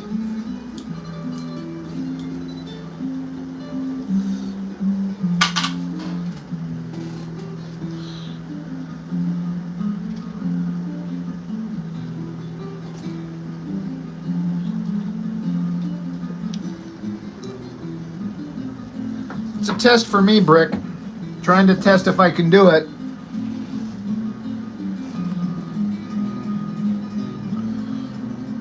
And the more you do it, the better you get. And I do draw from life, though. I do reference a lot. And I've got someone coming over this weekend who's going to do some reference shots for me for some pages coming up. So I do that, and you're not wrong at all. But I'm just like, I gotta figure this out.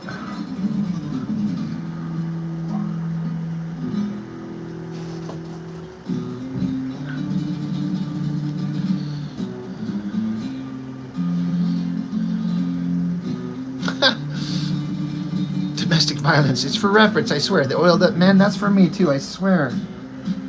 It's not a weird fetish I have. Well, I mean, maybe.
Oh, there's always going to be more Rob Liefeld videos.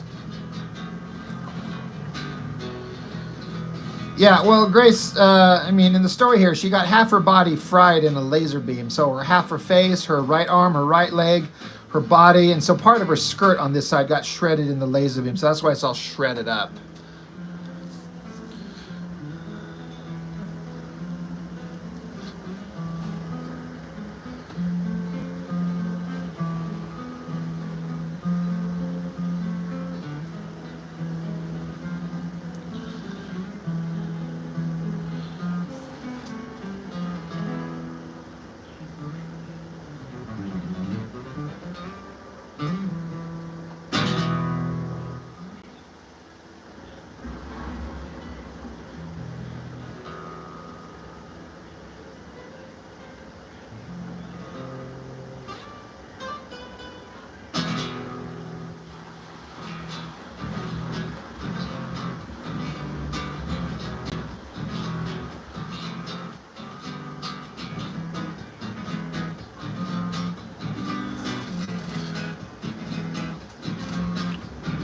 Yeah, well, you know, it's She-Ra. I don't know if you know the character He-Man and She-Ra, but, you know, the old action figures were super ripped. Well, the male figures. But she's supposed to be kind of like an Amazonian kind of Valkyrie warrior. So I'm like, you know, I like the idea of giving her muscles and making her look strong. Doesn't need to be that way, but I like it personally. It kind of separates her visually from the other character, female characters that are, it's a comic book and I'm drawing it, so of course all the women are going to be attractive maybe on some level, but She-Ra's super strong and muscular, so...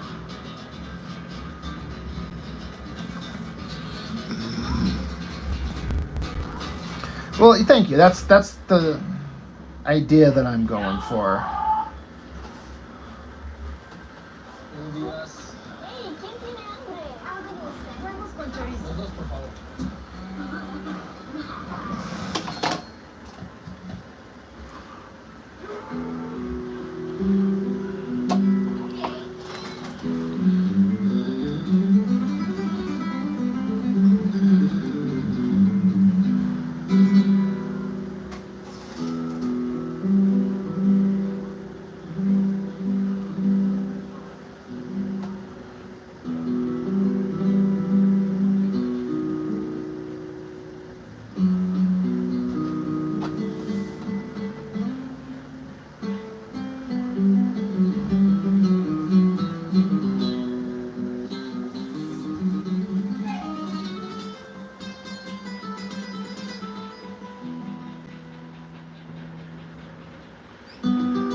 Okay, comics, what's up?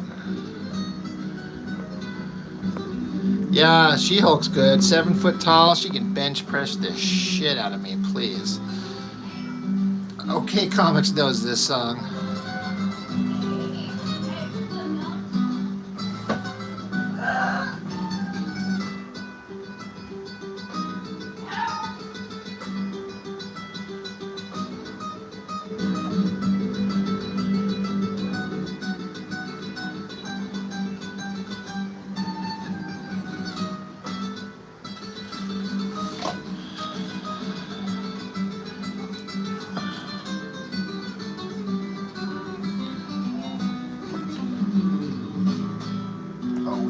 That mouth do.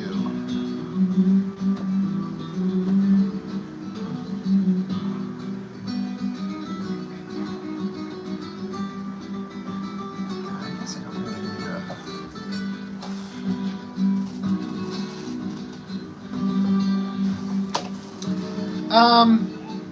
yeah, Kevin, I don't have one that's super effective, but I just found these jelly roll pens.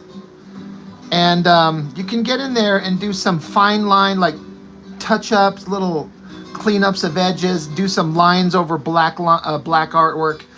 You can't do big surface coverage with them at all. But for little touch-up stuff and cleanups and some reductive lines, like you do some black and then you want to cut in some white, lines inside the black. These jelly roll, they're just called jelly rollers. You can probably find them anywhere, but... they work for me, sort of.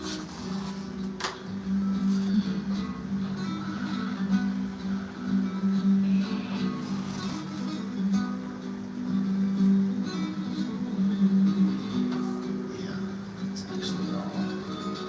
Yeah, that's good. All right. Well, I inked this page tonight, and then I tightened up the pencils on this one enough that I can start inking it as soon as I want to sit down and start doing it.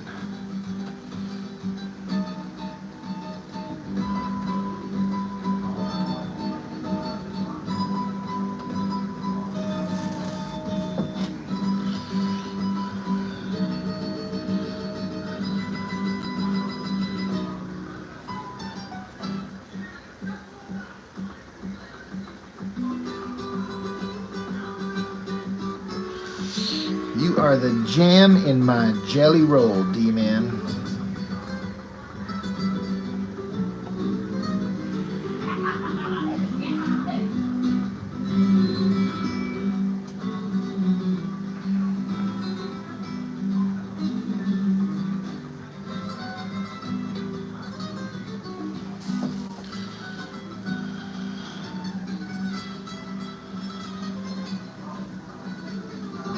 I'd love to see the Hulk smash Badrock to pieces.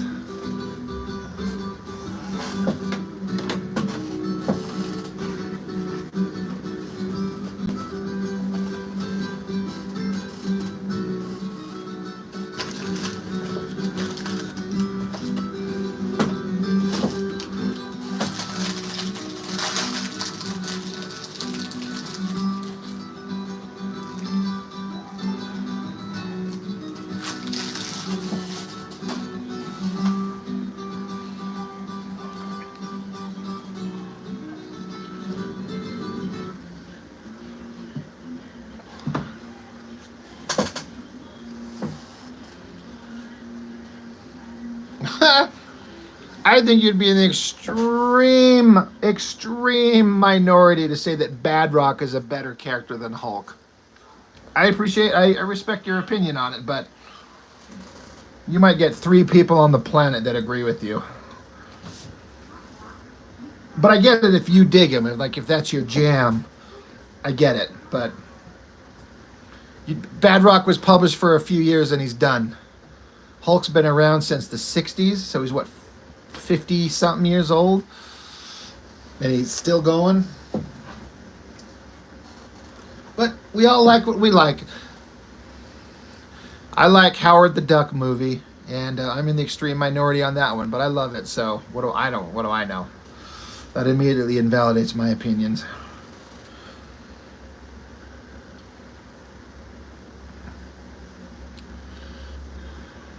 Guys, I'm going to have to shut down this stream right now.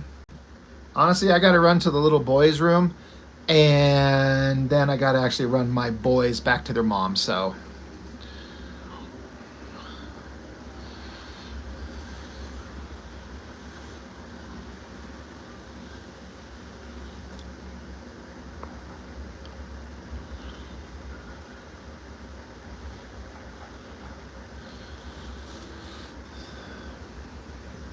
So, yeah, thanks, guys. Mark, Dan, Kevin, Grace, Brick,